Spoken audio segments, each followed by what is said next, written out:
ഇന്നൊരു cleaning day ആയിരുന്നു എന്ന് ചോദിച്ചാൽ വേണമെങ്കിൽ തന്നെ എന്ന് പറയാം. അടുക്കളയിൽ വലിയ ഹെൽപ്പ് കിട്ടിയില്ലെങ്കിലും കുഴപ്പമില്ല, തറയൊക്കെ ഒന്ന് തുടച്ച് പൊടികളൊക്കെ ഒന്ന് തുടച്ച് വൃത്തിയാക്കുമെന്ന് ചോദിച്ചപ്പോൾ എന്നാൽ പിന്നെ അത് ചെയ്യാമെന്ന് വിചാരിച്ചു. വൃത്തിയാക്കി വന്നപ്പോഴാണ് എൻ്റെ പണ്ടത്തെ കുറച്ച് കലാവിരുതുകൾ കിട്ടിയത്. കൊറോണ സമയത്ത് എൻ്റെ കലാസൃഷ്ടികളാണ് നിങ്ങളീ കാണുന്നത്. കുറേയൊക്കെ നാശമായി പോയി, പൊടിയൊക്കെ അടിച്ച് നാശകോശമായി. അപ്പം നല്ലതിനെയൊക്കെ അവിടെ വെച്ചിട്ട് ചീത്തയായതിനൊക്കെ എടുത്ത് വേസ്റ്റ് ഇടാമെന്ന് വിചാരിച്ചു.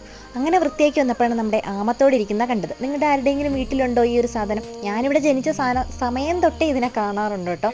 പണ്ട് അപ്പൂപ്പനോ മാമനോ ആർക്കോ കിട്ടിയതാണ്. എങ്ങനെയൊക്കെ കൈമറിഞ്ഞ് ഇവിടെ എത്തി. എന്തായാലും ഇപ്പം അത് അതുപോലെ അവിടെ ഇരിപ്പിക്കുന്നുണ്ട്. വൃത്തിയാക്കി വന്നപ്പോൾ ഒരു കാര്യം മനസ്സിലായത് ഇന്നുകൊണ്ട് തീരുന്നല്ലെന്ന്. അങ്ങനെ ഒരുവിധമൊക്കെ തട്ടിക്കൂട്ടി എൻ്റെ മുറിയിലും ലാസ്റ്റ് കയറി അവിടെയൊക്കെ വൃത്തിയാക്കിയതിന് ശേഷം പിന്നെ തറ തുടയ്ക്കാമെന്ന് വിചാരിച്ചു. തറയാണെങ്കിൽ ഇവിടെ വെള്ളട്ടയിലും കൂടെ ആയതുകൊണ്ട് എന്നും വൃത്തികേടാവും. പോരാത്തിന് രാത്രിയാകുമ്പോൾ കുറേ ഈയലും വണ്ടും എല്ലാം കൂടെയാണ്. എല്ലാം തീർന്ന് ലാസ്റ്റ് ഒരു തണുത്ത മോരും കൂടെ അടിച്ച് കുടിച്ചപ്പോൾ എന്താ ആശ്വാസം ഒന്നും. അപ്പോൾ ഇന്നത്തെ പണികളൊക്കെ തീർന്നു. അടുത്ത വീഡിയോ കാണാം. ടാറ്റ.